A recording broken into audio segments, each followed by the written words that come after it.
Un, 2, 3. Bonjour Kevin, merci de nous accueillir aujourd'hui à Ampuis, donc dans les Côtes-Rôties, dans le nord de la vallée du Rhône. Écoute, c'est toujours un plaisir de venir et voilà, j'aimerais te poser quelques questions. Du coup, comment ta famille, la famille Garon, a commencé ici dans cette partie du Rhône? Raconte-moi. Bonjour Thomas, bonjour à tous. Donc notre famille, ça fait très longtemps qu'on est implanté ici au pied de la Côte-Rôtie, donc depuis plus de 500 ans. On a déjà eu 8 vignerons dans nos ancêtres. Et pour l'histoire plus récente du domaine, c'est mon père qui a recommencé à planter les vieilles parcelles qu'on avait conservées dans la famille au début des années 80. Donc maintenant ça fait donc plus de 40 ans. Et depuis, le domaine se développe sereinement et toujours avec objectif la qualité des vins. Super. Écoute, en parlant de développement et des différents vignobles que vous travaillez, du coup, est-ce que tu peux nous en dire un petit peu plus sur, il y a la Côte-Rôtie, il y a Condrieu, il y a Saint-Joseph. Est-ce que tu peux nous expliquer un peu? Alors la Côte-Rôtie, c'est le vignoble le plus au nord de la vallée du Rhône, au niveau géographique. Donc un petit peu plus au sud, donc on pourrait dire juste avant la Côte-Rôtie, on trouve le vignoble de Condrieu, donc là qui est essentiellement, qui est composé que de vionniers, donc vin blanc. Et encore avant les Condrieu, on trouve les Saint-Joseph. Et après, toute la vallée du Rhône se défile, donc Saint-Joseph qui descend sur 45-50 km.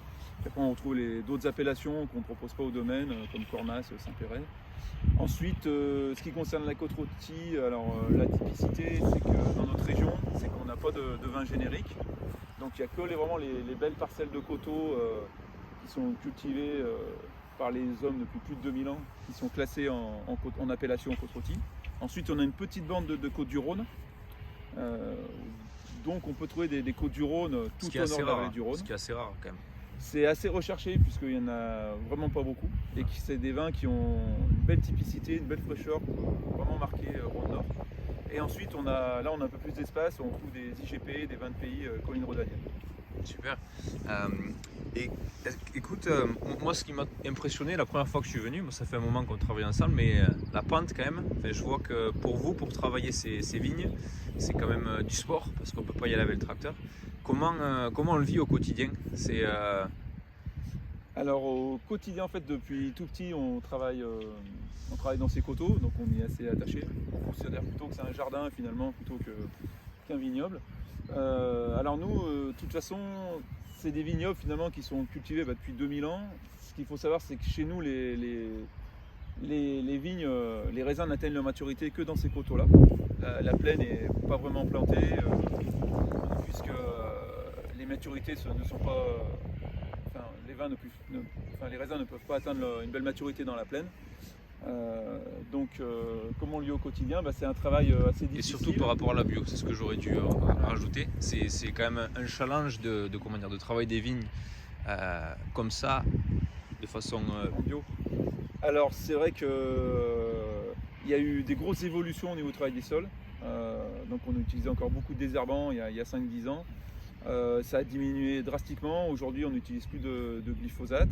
Et c'est vrai que c'est un challenge puisqu'on utilise beaucoup de moyens différents. Chaque parcelle a une culture différente. On va aussi bien passer le tracteur que des petits motoculteurs. Certaines parcelles sont cultivées au cheval. On utilise aussi les pioches manuelles, électriques. Chaque parcelle vraiment a une façon culturelle différente.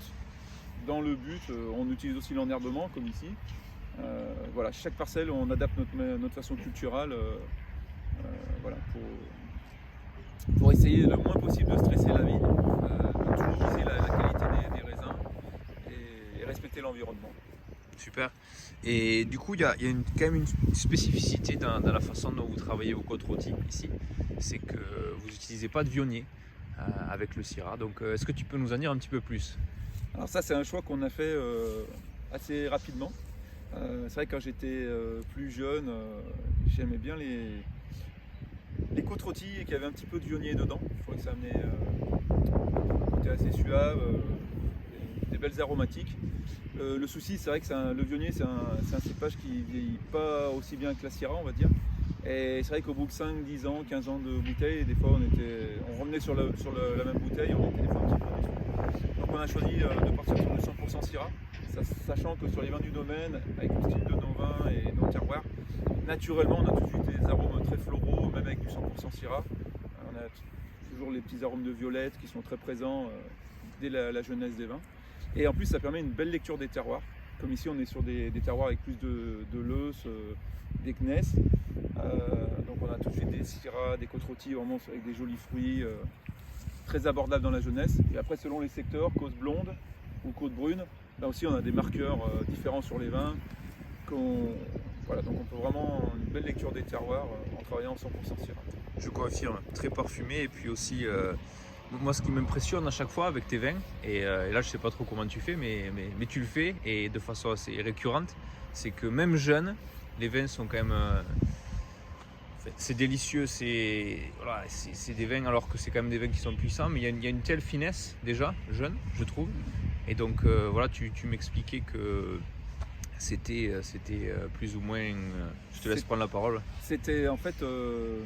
il n'y a pas vraiment de secret quand on dit que le vin ressemble au vigneron qui le fait. C'est vraiment la multitude des choix et des petits détails de toute l'année de façon culturelle, depuis la taille jusqu'au vendange.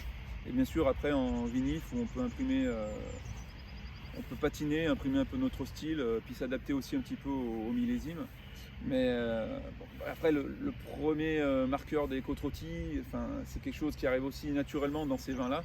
C'est le terroir qu'on a derrière nous et qui naturellement, si on travaille les vignes dans un certain état d'esprit, on obtient un peu ces vins qui sont délicieux dans leur jeunesse mais qui vieillissent à la manière de Grand Bourgogne aussi très longtemps, notamment sur des millésimes comme 2020.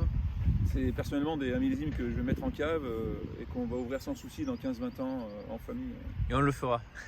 Merci beaucoup Kevin. Et puis écoute, merci et peut-être un jour on te recevra en Australie, j'espère. Avec plaisir, merci à toi. Au revoir.